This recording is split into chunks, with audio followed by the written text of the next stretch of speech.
नमस्कार आपण मानकु मो चैनल को स्वागत करुच्ची ओडिशा सरकार डीएनए। तो वर्तमान गोटे बड़ खबर आसी पहुंची। तो ओडिशावासी नुआ सरकार बड़ भेटी भत्ता 3000 टंका को वृद्धि करा जिवो।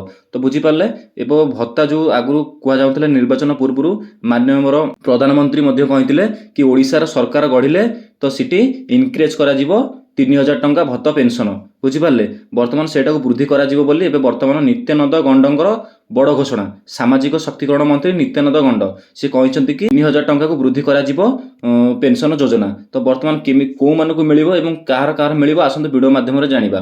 तो सामाजिक शक्तिकरण मंत्री नित्यानंद गंडक बड़ घोषणा बढ़िबो भत्ता टंका 3000 हेबो भत्ता टंका। तो बुझीपारे से कहते बढ़िबो जो कथा कहिथिले से आगुरु कि आमे जो कथा कहिथिलु से गोटी गोटी के पूरण करिवु। वर्तमान धानर एमएसपी कथा कुआ हेतला से बढ़िची 3100 टंका करागला।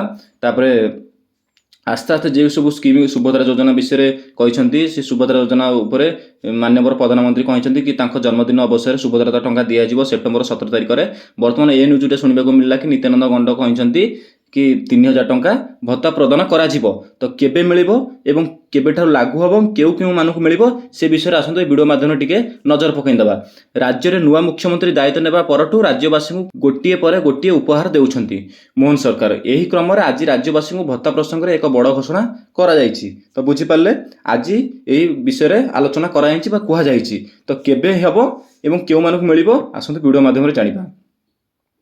खूब शीघ्र विभिन्न वर्ग को दि जाउथिबा भत्ता टंका 3000 टंका को वृद्धि करा जिवो से नहीं प्रस्तुति चली बोली सामाजिक शक्तिकरण मंत्री नित्यानंद गंड घोषणा करिसेंती। वर्तमान खूब शीघ्र इनक्रेज करा जिवो बोली से कहते कि आमर वर्तमान आलोचना चली बैठक चलती से बैठक में भित्तिगत भाव सूचना आसिले आम आपन को जनईदेवु। तो वर्तमान एवं आलोचना चली मंत्रिमंडल आलोचना चली वर्तमान आसिले आपन को वीडियो माध्यम जनईदेवी। तो केबे इनक्रेज करा से कथाटा खाली कहजिवो किंतु वर्तमान सूचना दिगला कि 3000 टंका आपन को मिलिबो ही मिलिबो केबे खाली कहजिवो कौ टाइम रे एवं केउ केउ मानक मिलिबो। तो बुझीपारे तो आसंतु आउ किछि जानिबा कोन कहछन्ती से आउरी मध्ये एने राज्य अर्थ विभाग सह विस्तृत आलोचना पर कार्यकारी करा जिवो बोली विभिन्न वर्गर योग्य हिताधिकारी को सरकारी योजना अधीन रे भत्ता जोगाई छंती राज्य सरकार। तो बुझीपारे आउरी मध्ये एने के राज्य अर्थ विभाग सह विस्तृत भाव आलोचना चली जो जो मानक राज्य सरकार भत्ता जोगाई दे आसुछन्ते से मानक आउरी केमिति भल भाव कि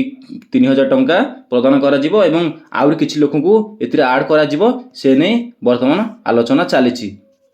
तो बुझीपारे तेबे केउ वर्गर भत्ता बढ़ा जिवो से नै कोनोसी निर्दिष्ट सूचना मिली नै केउ बुझीपारे। तो केउ को मानक मिलिबो एपर्यंत सूचना आसिनी। वर्तमान से कहले कि 3000 टंका जोटा आमे प्रतिश्रुति देइथिलु सेटा आमे पूर्ण करिवु एवं आमर आलोचना चली आमर विस्तृत भाव आलोचना पर आपन को जणाई दिया जिवो। वर्तमान वार्धक्य भत्ता विधवा भत्ता और दिव्यांग भत्ता किंबा कलाकार भत्ता भली वर्ग उपर गुरुत्व दि जाई पारे जहाँ जना पड़ुछि।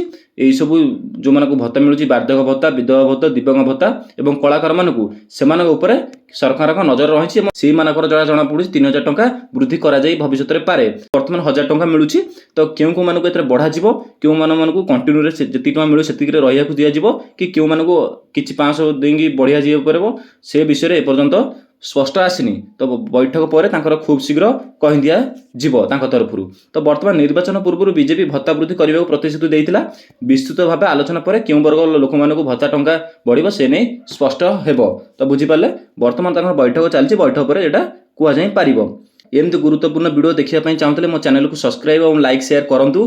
वर्तमान जेकोसी न्यूज आसो आप मो चैनल फास्ट पाइपर और फास्ट मुझे अपडेट देवी। गवर्नमेंट जॉब हो कि गवर्नमेंट स्कीम हो मो चैनल माध्यम आप देखिपारे। तो रोचे नमस्कार जय जगन्नाथ।